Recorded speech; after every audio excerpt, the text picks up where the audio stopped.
Hello friends, কালকে ভিডিওটা upload করা হয়নি, একটু টাইম পাইনি কালকে। আজকে ভিডিওতে টাইম পেয়েছি যখন, তো তোমাদের সাথে শেয়ার করছি। আমার গপু সোনাকে কত সুন্দর করে সাজিয়েছিলাম নতুন জামা ফুলের সাজ দিয়ে।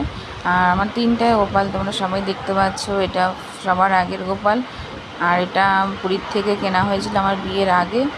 আর এটা আমার ছেলে হওয়ার আগে একটা গোপাল, এই ব্লু কালারের মধ্যে যেটা মাথায় পাগড়ি দেয়া, ওই গোপালটা ওটা আমি পেয়েছিলাম বলতে আমি একদিন আমার মায়ের বাড়ি আসার পথে, তো আমি দেখি একটা গাছের তলায় এরকম বসানো আছে। তো আমার ওখান থেকে যেন পা সরছিল না, মনে হচ্ছিলো যেন আমাকে নিয়ে যায়, এরকমভাবে এমন ফিল হচ্ছিলো আমার। তো আমি ওকে সাথে সাথে নিয়ে আমার মায়ের কাছে নিয়ে যাই, তারপর আমার বাড়িতে নিয়ে যাই। তো ওটা আমি পেয়েছিলাম গোপালটা, সেই থেকেই আমার কাছে আছে। আর তিনজনকেই আমি আসনে পেতে রেখেছি।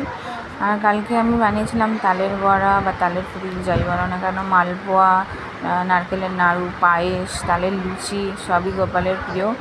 মিষ্টি কিনতে গিয়ে আর মিষ্টির সন্দেশ নিয়েছিলাম। মিষ্টি নিতে গিয়ে আমি এই ননি নিয়েছিলাম, যেটা হাঁড়িতে পাওয়া যায় এখন। ওটা বাটার আছে, চকলেট আছে, পেস্ট্রি আছে, সবই গোপালের জন্য কালকে আয়োজন করা হয়েছিল। আর আমার গপু সোনাকে তোমাদের কেমন লাগছে প্লিজ জানিও। ভিডিওটা ভালো লাগলে লাইক করে দিও, শেয়ার করো। আর আমার গপু সোনাকে সবাই আদর করো। আমার ছোট্ট নন্দলালা, নন্দগোপাল, যাই বলো, সবই গোপালের জন্য।